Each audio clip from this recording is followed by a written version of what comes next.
It's been urgent for us. We certainly want to get that done. That's our number one priority as we go into the offseason, is to hopefully find some resolution to it and get that done. Now, Dan Graziano, because I've missed this, because every single week since August, I asked you what the latest was on the Dak Prescott contract situation. But let's just make it clear again. They have had a lucrative offer, we don't know specifically what it is, on the table for Dak for months and months to this point, and we assume still do. Yes. Oh, yeah, they want to sign him. Yeah, that offer that but they want to sign him at whatever their number is, right. And whatever it is, it clearly isn't enough for him. Correct. And I think that's the simplistic summary of the situation for people.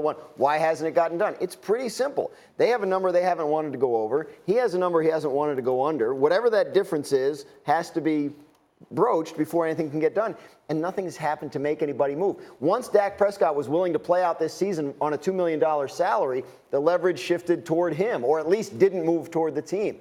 The team is willing to use the franchise tag on him, and as long as that's the case, the leverage is not going to shift toward the player. So right now there hasn't been any impetus for either side to move off of its number. I'm so glad you said that, because, Mr. Foxworth, that brings us to the point that Marcus Spears made yesterday. He said if the Cowboys try to franchise tag Dak Prescott, Dak should absolutely not sign it. He should go to Cabo and hang out where Zeke was last year and let them figure it out without him. What do you think? I don't think Dak would do that. I love that as advice, and if I was his agent, his mom, his friend, anybody, I would tell him the same thing, because I think he has the leverage. Once he made it through last season under a contract where he's getting paid $2 million, frankly, he's made it through the last 3 seasons where they've been stealing from him. I think that he has the leverage in his favor. He doesn't show up, they need to pay him, and I don't understand how they can't find some agreement at some point. I'm not sure who's the one that's being unreasonable, but I think Dak Prescott should be in line with the contract that's similar to a percentage that would be similar to what Russell Wilson got. I think that's fair.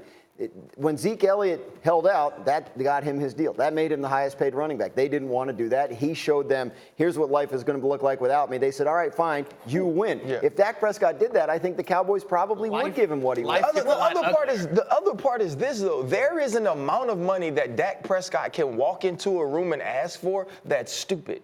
That is a dumb amount of money. Like when Patrick Mahomes' deal comes up, no matter what he walks in the room and says, they're going to go, we could probably work with that. We can figure that out. But there's a number for Dak Prescott that isn't there. So Dak needs to be smart about this, and they can franchise tag him. And if he wants to, he can sit home. But that hasn't been something historically that quarterbacks are willing to do. The franchise's tag is about 27 million. And I mean, I think that's something that he could do. When I come off of $2 million, I'm going to take that 27. Well, that's not the whole if you're point. Dak, though. So look back on the Kirk Cousins situation. 2 straight franchise tags from Washington, and he goes free agent. If you're willing to do that, you can max out. You can do what Cousins did, a fully guaranteed contract. Dak is through the hard part. He played on the $2 million season. Now, 27 may not be what he wants, and it may not be what he deserves, but once you've got 27 guaranteed, you can start to look at, okay, well, I can do this for 2 years and then maybe get my big contract somewhere else if they don't want to pay. The one thing about this guy is just knowing Dak, he's not going to sit out. Right. I just don't see that happening at all. He's a team guy. He's a locker room guy.